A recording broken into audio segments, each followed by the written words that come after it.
So, Dad, are you ready to meet her? Yeah, I'm really excited to meet that lucky woman. And the triplets, of course. Tonight, bring that woman and the kids.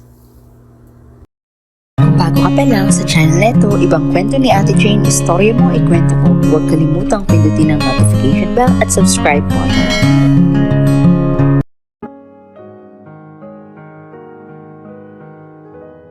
Ang ika-15 kabanata.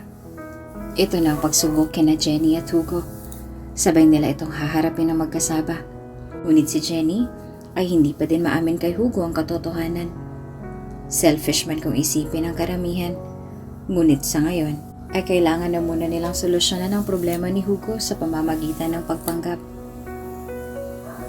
Anong sabi ng daddy mo? Kinabahan na tanong ni Jenny kay Hugo. He wants to meet you. And for sure, uuwi yun dito sa Pilipinas. So we need to be aware. At handa. Let me fix you first. Litanya ni Hugo, na tila ba walang kabang nararamdaman dahil confident pa ito. Hindi ka ba natatakot o kinabahan man lang? Tanong ni Jenny kay Hugo na halatang kabado sa kanilang gagawin. Sa isipan ni Jenny ay maaaring lumabas ang katotohanan sa mga oras na ito at hinanda niya na ang sarili para sa araw na yon. Siguro nga'y nakakapagod din ang magsinungaling kaya napag-isip-isip ni Jenny na umayon na lamang sa tadhana. Bakit naman ako kakabahan o matatakot? Just trust me. Leave it to me and go with the flow. Kailangan mong handa dahil kilala ko si Daddy. Once he make decisions, he will do it no matter what happen. Kaya maghanda ka na. Ano man ang gamitin niya laban sa'yo, just trust me, okay? Sincere na wika ni Hugo kay Jenny at ramdam ni Jenny na ligtas siya sa mga oras na kapiling niya si Hugo. Okay, anong plano mo? Anong gagawin nating paghahanda? Tanong ni Jenny at ngumiti lamang si Hugo sa kanya at hinawakan ang kanyang mga kamay. Kailangan natin makausap si Manang Sufing to make it real. Wika ni Hugo at hawak kamay silang nagtungo sa itaas at hinarap si Manang Sufing. Ano yan? Nakangiting tanong ni Manang Sufing kay Hugo. Manang, can we talk? In the garden sana? Seryosong wika ni Hugo at sumunod naman si Manang Sufing. Anong meron? Takang tanong ni Manang Sufing at titig na titig sa dalawa na magkahawak pa din ang kamay. Do you remember the girl I slept at nakasiping ko? Tanong ni Hugo kay Manang Sufing. Samantalang si Jenny ay naguguluhan, ngunit ninaid niya lamang na manahimik. Oh, wika ni Manang Sufing at tumitig kay Jenny. I found her. And we have children. Triplets. Sunod-sunod na wika ni Hugo na ikinagulat ni Manang Sufing at maging si Jenny. Ito na palang plano ni Hugo. Nasabihin ang lahat na nahanap niya na ang babaeng matagal niya nang hinahanap. Ngunit lingid sa kanyang kaalaman na si Jenny talaga ang dalagang nakasiping niya sa gabing iyon at tunay na anak niya ang triplets. Totoo ba ito? Diyos ko, nasan ang mga bata? Bakit hindi mo agad sinabi, Jenny? Bakit ngayon lang? Masaya ako sa inyo.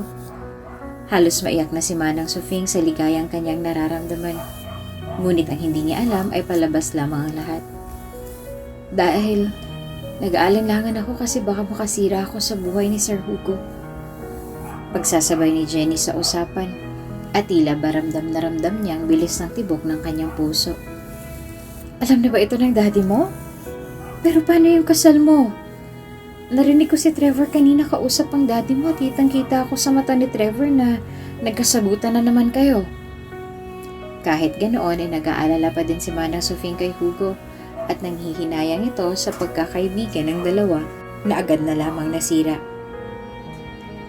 Dad called me at sinabi niya lahat ng sumbong ni Trevor sa kanya. That was insane. Ginagamit lang siya ni Daddy to ruin Mom's family. Until now, Dad is being selfish and heartless. Minsan iniisip ko na umalis na lang at iwan ang lahat to have a peaceful life. Wika ni Hugo at tumingin kay Jenny. Sa kanyang puso, ang pagpapanggap na yon ay daan upang mas makilala at mapalapit pa siya kay Jenny. At alam niyang sa pamamagitan nito ay lalabas ang katotohanan. Talaga naman na kay talino si Hugo, ngunit masadyang tuso ang kanyang ama sa kanya. Sige, maiwan ko na kayo at madami pa akong gagawin. Jenny, maganda ka na para sa parating na dilubyo. Pero maging kalmado ka lang at magtiwala ka kay Hugo. Panigurado malalagpasan niyo ito. Bigla namang kumirot ang puso ni Jenny dahil sa sinabi ni Manang Sofing. Umalis na ang matanda at hinarap ni Hugo si Jenny. This is the plan, okay? Magpapanggap ka bilang the runaway girl on that night. Nabasa mo naman diba ang diary? At anak natin ng triplets. Pag nagtanong sa dad bakit ngayon ka lang nagpakita, sabihin mo na alam ko na noon pa. Ngunit walang nakakaalam dahil gusto mo ng private and peaceful life, okay? But first you need to change how you dress. Be formal. Pero kung ako lang masusunod, I want to be who you are. Gumiti pa si Hugo at hinawakan si Jenny sa kamay. Sige, gawin natin to para sa'yo. Wika ni Jenny at tuluyan ang sumang-ayon sa plano ni Hugo. Remember this, okay? I'm always by your side no matter what happens.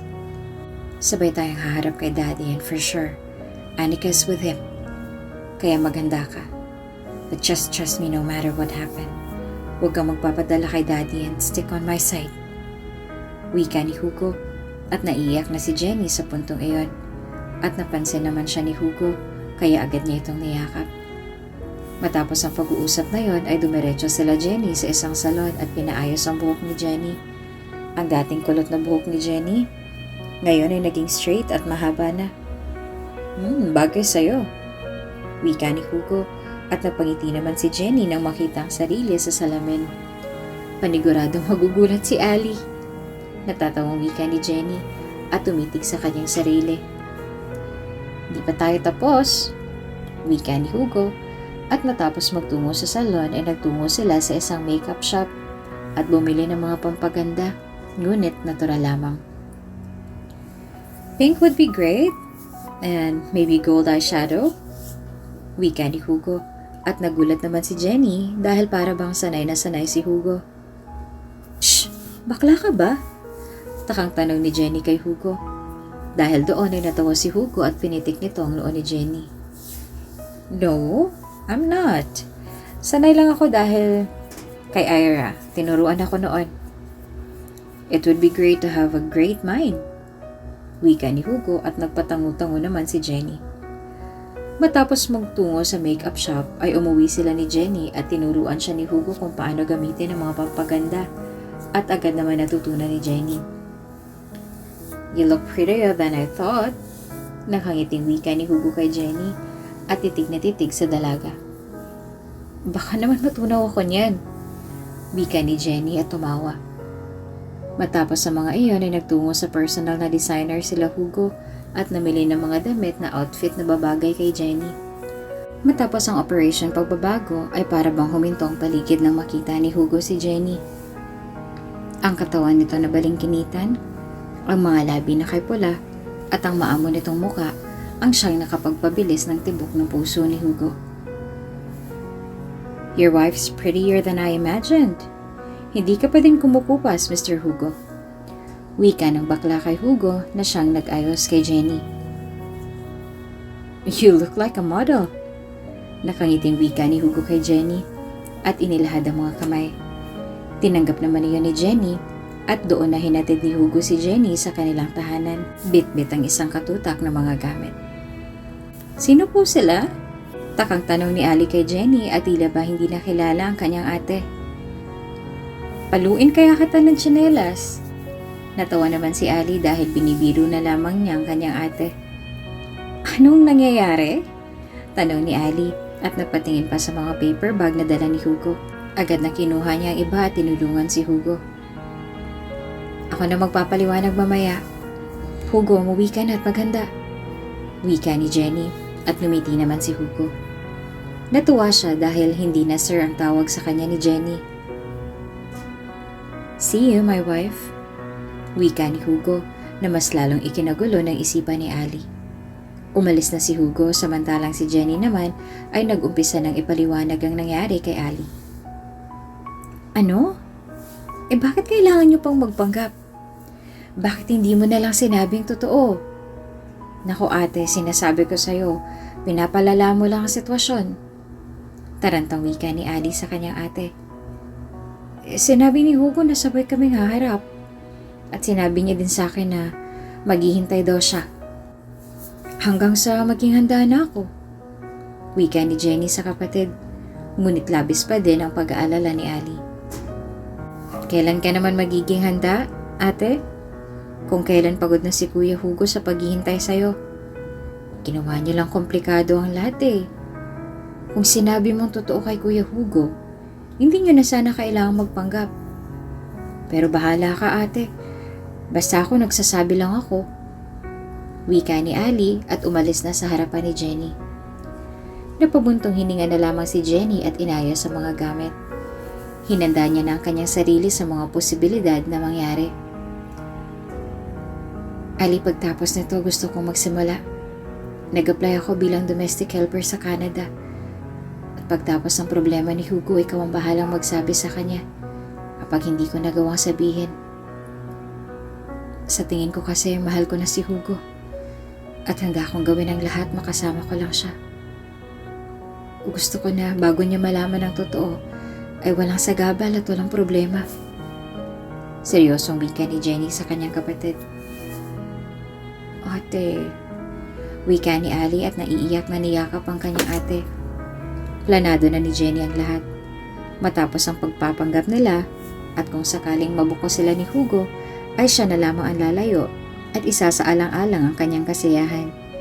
Samantalang si Hugo ay sinundo na ang kanyang ama sa airport at taliwas sa kanyang iniisip ay hindi nito kasama si Anika. Dad, you're alone? Takang tanong ni Hugo sa kanyang ama. Yeah, hindi ko sinama si Anika dahil ayaw niya din makita ka. She knew all of this because of Trevor. And I think that girl is falling in love with your stepbrother. Wika ni Alexander at tinapik ang kanyang anak. Napahinto naman si Hugo at doon niya naiintindihan kung bakit galit si Trevor sa kanya. Ngunit isinawalang bahala niya lamang iyon at inuna ang personal na problema. So Dad, are you ready to meet her? Nakangiting tanong ni Hugo at tila ba excited na ipakilala si Jenny sa kanyang ama. Yeah, I'm really excited to meet the lucky woman. And the triplets, of course. Wika ni Alexander at sumakay na sa sasakyan ni Hugo. Pagkarating sa bahay ay nagpahinga na muna si Alexander at nagpa siya na makita si Jenny sa dinner night. Tonight, bring the woman and the triplets. Wika ni Alexander sa kanyang anak na si Hugo. Tumango lamang si Hugo at hinanda ang sarili. Siya na mismo ang nagsundo kina Jenny sa tahanan nito. Ngayon na agad? Natarantang tanong ni Jenny kay Hugo at tumango lamang ang lalaki. Tinulungan ni Ali si Jenny upang bihisan at ayusan ang mga bata. Samantalang si Jenny ay nagbihis na at nag-ayos. Matapos ang ilang minuto ay natapos na din sila sa paghahanda. Good luck ate, wika ni Ali at napatingin naman sa kanya si Hugo. Kasama ka din, wika ni Hugo at nanlaki ang mga mata ni Ali at agad na kumilos. Matapos maganda ay nagtungo na sila sa mansyon nila Hugo. Let's do this, wika ni Hugo at naunang bumaba upang pagbuksan sila Jenny. Nakangiting pumasok sa mansyon ng triplets habang hawak sila ni Ali at Jenny. Pagpasok sa loob ay sinalubong sila ng isang pinatandang version ni Hugo at ito ay ang kanyang ama na si Alexander. I'm glad to meet you, Jenny. I am Alexander. Nakangiting wika ni Alexander kay Jenny at inilahad pa ang mga kamay. Ngunit kinuha iyon ni Joseph at nagmano sa matanda. Nanlaki ang mga mata ni Alexander, hindi dahil sa inis, kundi natuwa siya dahil napakagalang ng mga bata. Nag-umpisa na ang hapag at tahimik lamang silang lahat hanggang sa binasag ni Alexander ang katahimikan. I want to live with my grandchildren, wika nito at ikinagulat nila Jenny. At dito nagtatapos ang ating kabanata.